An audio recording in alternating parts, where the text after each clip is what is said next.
Hesab əməllərindən qəbula dəfələrlə düşmüş bu sual formasını sürətli bir şəkildə belə yaza bilərik. Baxırıq ki, hər bir hissədə bölmə 17-yədir. Yəni, bölən 17-dir. Bu hissədə də, bu hissədə də, bu hissədə də. Ona görə yadda saxlayırıq ki, əgər bölənlər eynidirsə, sürətli bir şəkildə belə eləmək olar. AB-dən qalan qalıq 10-dur. Baxmayaraq ki, bu 10 AB-nin qiyməti deyil, amma mən götürəm yazıram AB-nin yerinə 10. CD-dən qalan qalıq 13-dür. CD-nin yerinə yazıram 13.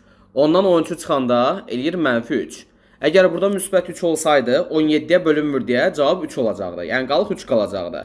Məsələn deyək ki, fərq 20 olsaydı, 20-ni 17-yə böləcəkdim içərisində bir dəfə 17. Məsələn qalıq qalacaqdı yenə 3. Məsələn 25 olsaydı 17-yə böləndə qalıq qalacaqdı 8. Amma -3 yazılıbsa, hər hansısa bir mənfi ədəd varsa, sadəcə bölənlə həmin o mənfi ədədi toplayırıq, cavab alınır. İndi 17-dən -3 neçə eləyir? 14. Mən sürətli belə cavab tapdıq. Mənlikdir, rahat ola bilərsiniz.